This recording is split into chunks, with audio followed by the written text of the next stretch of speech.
Today, I'm going to teach you how to create the best message, the best brand, how to make a premium original content that's going to connect with your customer. What I'm bringing to you today is my experience to speak with you about your customers, the face of your brand, and the platforms that you need to be utilizing in your marketing strategy to make it effective.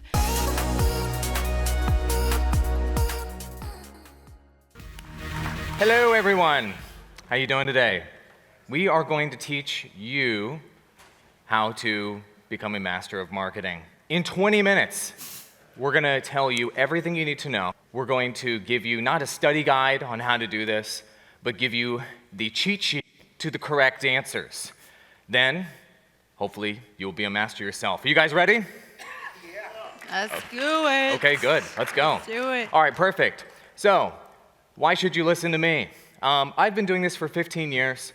I've generated over 1 billion views for free on the internet, $100 million in revenue, mostly in Web3, and produced about 10,000 videos. Today, I'm going to teach you how to create the best message, the best brand, and how to make a premium original content that's going to connect with your customer. But I'm not alone. I'm joined by Mona. Mona, tell them who you are. Thank you, Andrew. Hello and welcome. I'm Mona Moayer. I'm a former broadcast journalist right here in our city, beautiful. I'm a founder and CEO of my own production company, Red4 Productions, where we specialize in TV commercials and documentaries. What I do in the Web3 space, I work directly with brands and produce and host their premium quality content. So what I'm bringing to you today is my experience to speak with you about your customers, the face of your brand, and the platforms that you need to be utilizing in your marketing strategy to make it effective. So Andrew, take it away, and I'll join you in a few. Okay, we're on the clock here. We only have 20 minutes to tell you everything you need to know. So what's the problem you have in Web3 marketing? Number one, there's a limited market size, and most of the platforms that there's attention on are oversaturated and overpriced. That's a problem. Not many people are using these technologies yet because they're hard to understand, and they're not trustworthy. A lot of people think that NFTs are a scam, crypto's a scam, AI is going to kill everyone, etc. That's a major challenge. Don't worry, we have the answer to that problem. And also, getting attention is difficult through traditional means for this space. What are the solutions to these problems?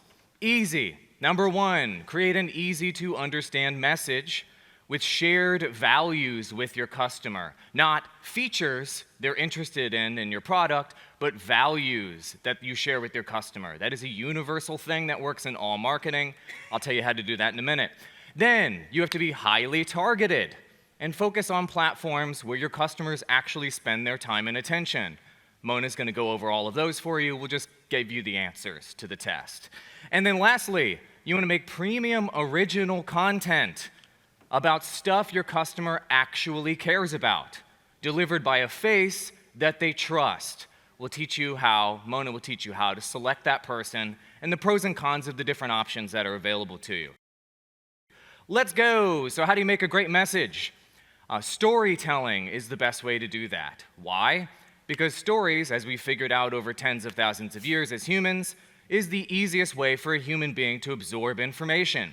That's why all of our movies, our comic books, our stories, our everything around the campfire as cavemen or whatever is told in the form of a story. We absorb information that way most effectively, so your brand should be using the most time-tested, effective way of delivering information, which is storytelling.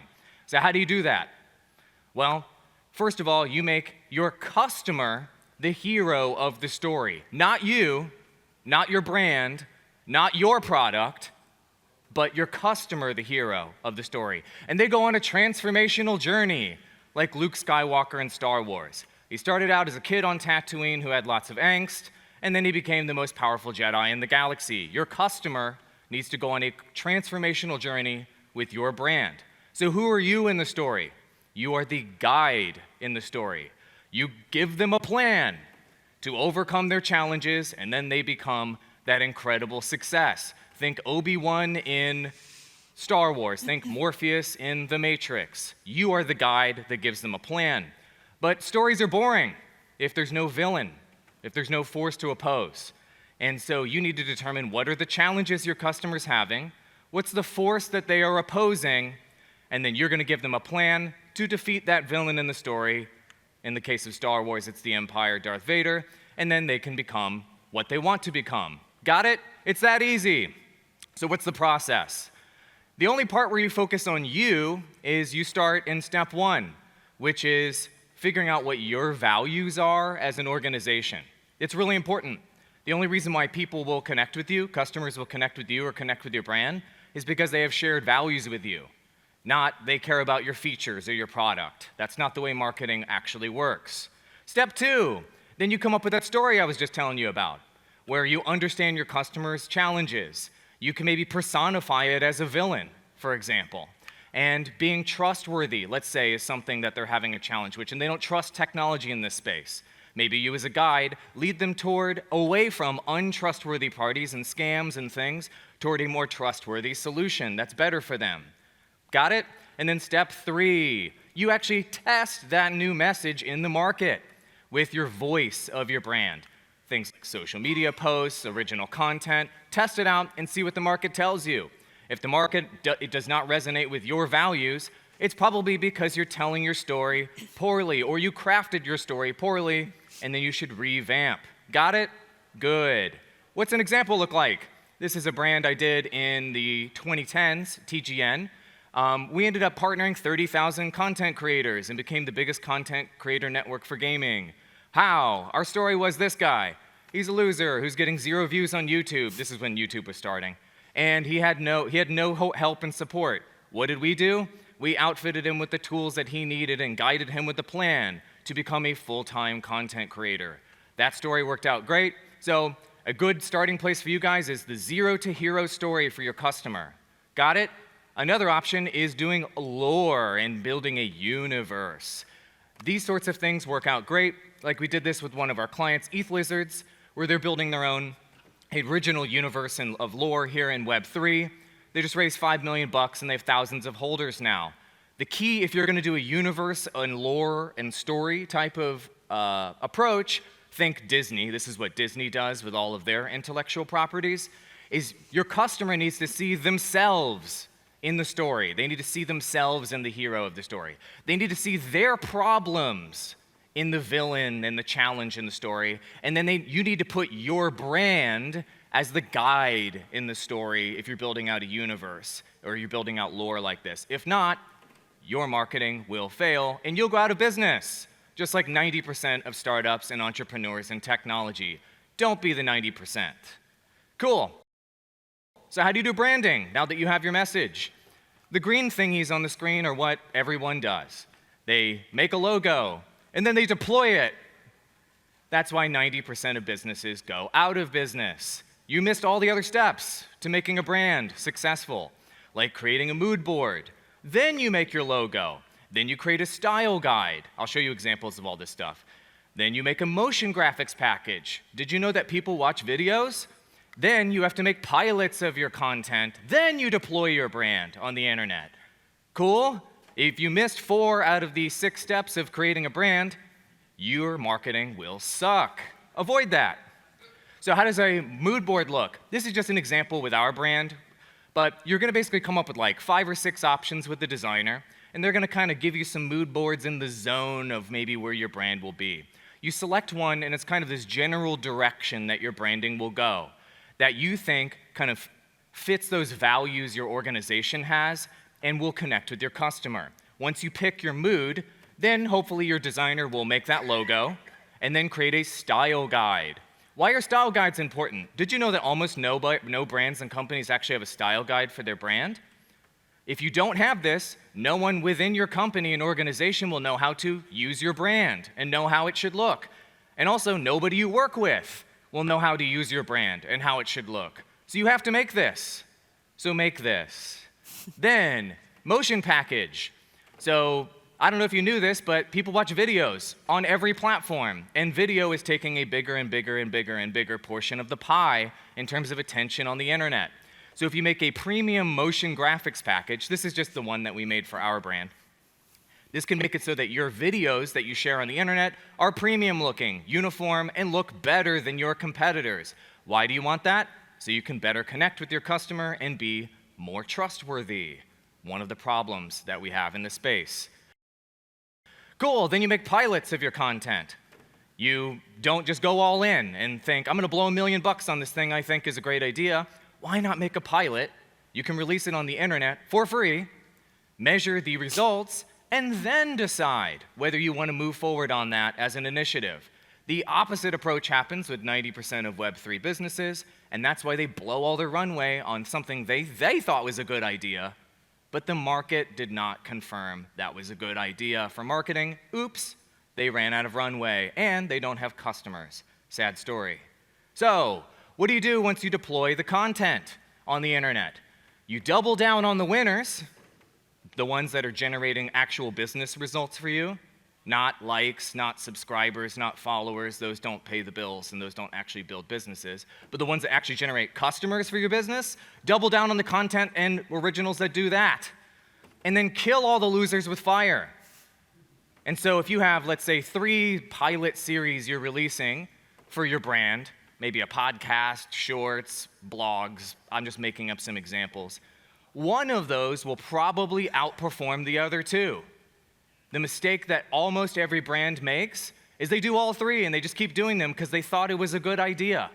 Kill the losers with fire, kill the 2 weakest formats, and double down on the winning format. Trust me, it works. I've built like 10 YouTube channels from scratch to over 1 million subscribers for free using this strategy. Double down on the winning video series and kill the losing video series with fire. Got it? There are 3 types of content, Mona's gonna dive into this more, that you should be thinking about for Web3. And you need to make sure you have content with all 3 levels of customer commitment. What do I mean by commitment? Their time and attention. So, not everybody wants to spend 5 hours listening to your Twitter space or whatever about your protocol or, well, you lost me, I don't care. That's the highest level of commitment you're asking from a customer. Start low, like educational content. Make a 1-minute or 2-minute explainer video. That's a low commitment. Make a 3-minute to 5-minute tutorial video on your product. That's a low commitment. Check. Threads. There's a mid-level of commitment with things like threads. Somebody maybe wants to learn more after they saw one of your educational videos. Maybe they'll have to spend 10 minutes reading your Twitter thread. Maybe they'll have to spend 15 minutes reading some threads on your Discord server. Mid-level commitment. Check. Then, once they have warmed up with educational videos and threads, then they'll jump into the discussion and listen to your hour-long podcast or your roundtable or your Twitter space or whatever it is that you're gonna do. And then they will probably be making the decision, once they reach that discussion level, to invest, to download, to become a super fan, or to become a truly deeply committed customer. Got it? Great. But who the heck is that customer? Mona, tell them. Well, the question is, do Web3 brands actually know who their customers are? Because for what Andrew is teaching here to be effective, you need to know who your customer is, and you need to get in the head and the minds of your customer. Who is your customer? What do they want, Web3 brands? Where are they? Where are they hanging out? Do you know where they are? And when you find them, what is it that you want them to do? How are you going to appeal to them? Who is the #1 Web3 customer? No one knows who their customer is. No one knows who their customer is. Last call. Children. Degens. Degens are your #1 customers. Who are degens? They're the degenerates of the crypto community. They are the people who want to get rich quick, and they want to have fun doing it. They are the gaming degens, the crypto degens, the NFT degens, and so on and so forth. What do degens want? They want the next shitcoin to pump.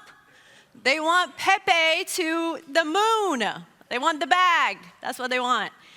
But they also want to have fun, right? They love to build. And I think it was the earlier speaker. They want recognition. He was talking about his little brother. They want recognition of that bag. right? They want recognition of that NFT. Where are DJs hanging out? Absolutely Discord. Why? Because they want to join your community and they want to learn about your project. DJs are certainly on X. They love Twitter Spaces or X Spaces. Why? Because they want to be part of the conversation. They have lots to say, and they want to listen to you as well. And they're certainly on YouTube because that's where education happens. Discord, X, YouTube. That's where you can find DJs. What do you want from DJs? What do you want them to do? How are you going to appeal to them? Well, you want them to buy your shit, use your products. You want them to create content for you, and you want them to promote you. And they love to do all of these publicly. They are so loud about it. Your number one customer right there. Number two, any ideas? Who's your number two customer, Web3? Investors, guys. Web3 investors. Who are they? Well, they are whales and VCs. They're your customers too. What do they want? They want the next investment financial opportunity. They want returns. Where are they going to go to find out about that next financial opportunity? I can promise you they're on X. They're in Twitter Spaces or X Spaces, and they're doing the exact same thing. They're sitting back and listening. What do you want from these VCs? What do you want them to do? Well, you want that private one-on-one, don't you? And they want that too. And X Spaces, which Wolf Media is in the back, you're going to meet him. He's running one of the top spaces right now. Make sure you meet with him. You need to be in his rooms because these investors are in these rooms listening in, and that's where you give them that call to action. We're going to talk about that in a second, to meet with you one-on-one afterwards. And last but not least, who's your third? Normies. Normies. Are they your customer, though? Let's talk about normies. Who are normies? Normal people. They are non-users. Who are non-users? They are the users of zero Web3 products, no Web3 products. Oftentimes, we hear Web3 brands say, we want to market to normies, we want to go mainstream adoption, yay. But here's a question I want to pose. Do you want to market to people who use zero, no products of yours or your technology? Andrew and I believe that for 80% of Web3 products today, it doesn't even make sense to market to normies. No. That's interesting, right? What do normies want today? They want Bitcoin and Ethereum. Why do they want Bitcoin and Ethereum? Because of institutional adoption, right? Because if institutions trust, now they trust. Now they're awake, guys. They want to know all about it now. So unless you're pushing Bitcoin and Ethereum, excuse my language again, they don't give a shit about Web3 products. They don't. No. Not today. And if you do push Bitcoin and Ethereum, by all means, educate them. They're hungry. They want to learn the technology. I don't know if there's any influencers in the room, but I can't tell you how many times people reach out to me, normies, and say, is there an influencer that speaks my language? I want to understand how Bitcoin works. So if you're an influencer, start educating the normies on Bitcoin and Ethereum. Where are they learning right now? Legacy media. Where else? From shorts on Instagram or YouTube. Yeah. So either if you're selling Bitcoin and Ethereum, that's your customer right there. Otherwise, forget about it. All right, trust. Andrew was talking about trust earlier. Huge problem in the Web3 space. So for your brand has to become trustworthy, guys. And how do you do that? You have to have a face to represent your brand. And that face needs to be trustworthy. It needs to build trustworthiness for your brand. So we use a simple formula here. Expert plus magnetic equals trustworthy. So you're solving for trustworthy. It can't get any simpler than this, guys. What do we mean by this? This person has to be an expert in your product, first and foremost. They need to know your product inside out.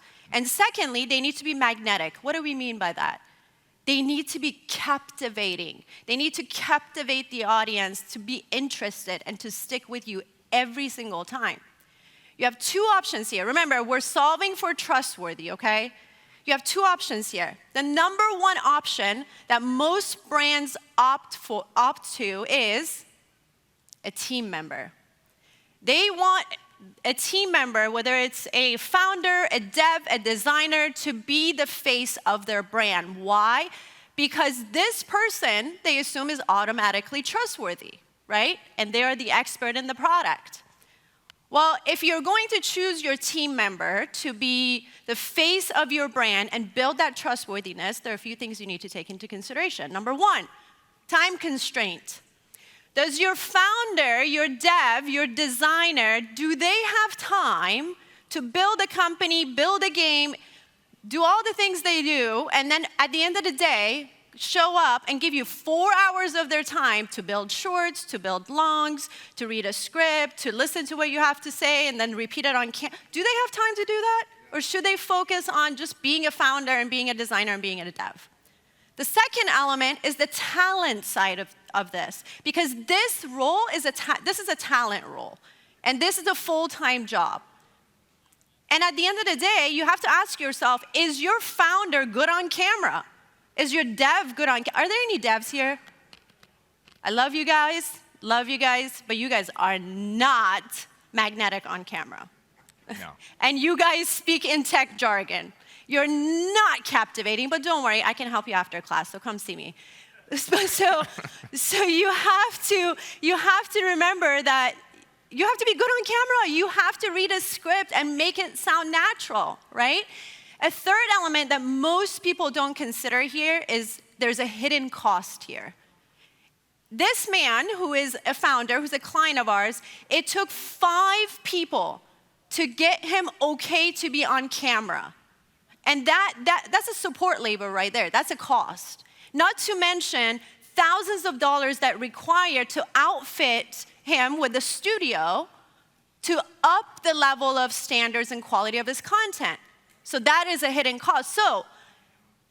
And not to mention, by the way, by the time you put your team member through this entire process and they show up in front of the camera, they're exhausted. They're over it. They stop showing up, they're not consistent, and guess what happens when that happens? You lose that credibility, you lose that magnetic element, you lose that impact, and that affects your trust. This lady, however, she is very happy. She's very magnetic. No, actually, this lady was really tired when she did this, but you know what? She is a professional. She knows how to wear a smile and make it authentic, right? And guess what? It's either a spokesperson, it can be an influencer, it can be a celebrity, but these people have already built that trust with their community. And guess what? They're bringing that over to your community. So that's a plus right there, right? She doesn't need to be produced. She already has a studio. Most influencers already have a studio today.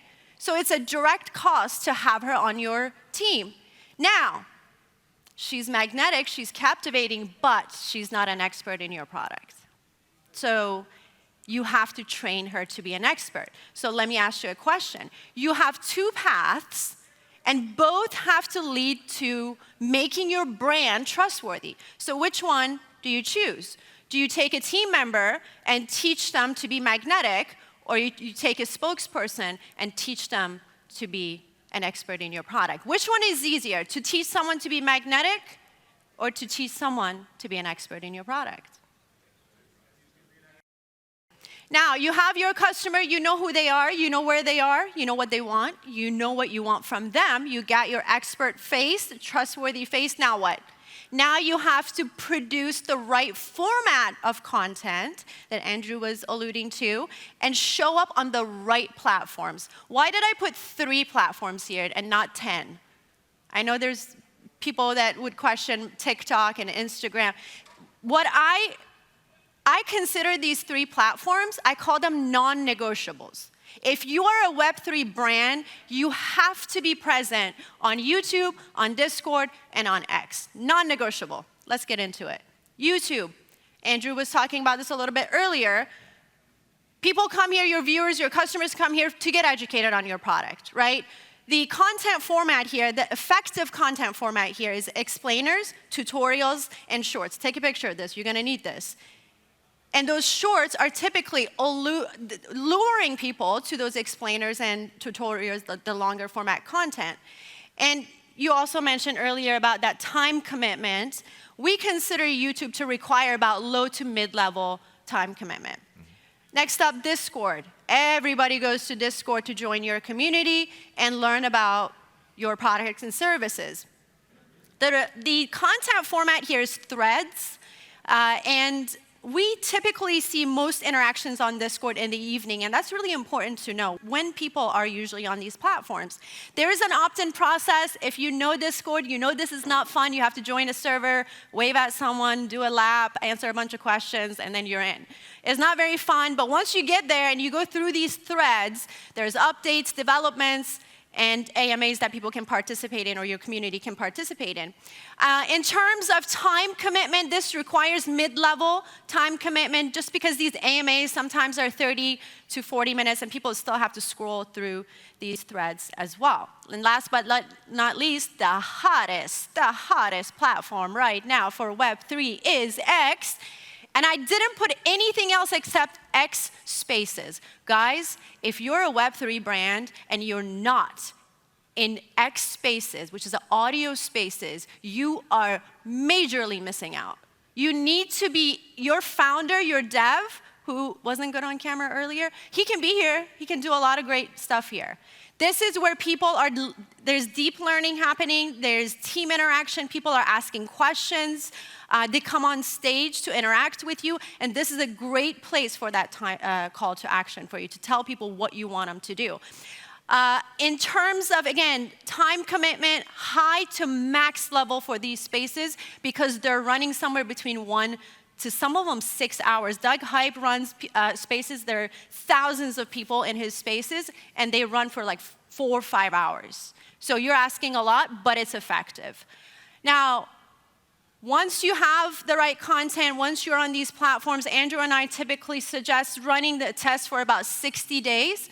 And as he was saying earlier, you double down on what's working, on the winners, and you kill those losers with fire. But we also always tell our clients that one size does not fit all. That's right. So this is kind of a final thought for you guys. There's a lot of marketing vendors or consultants or employees and things that will solicit you for you to give them money to do marketing for them.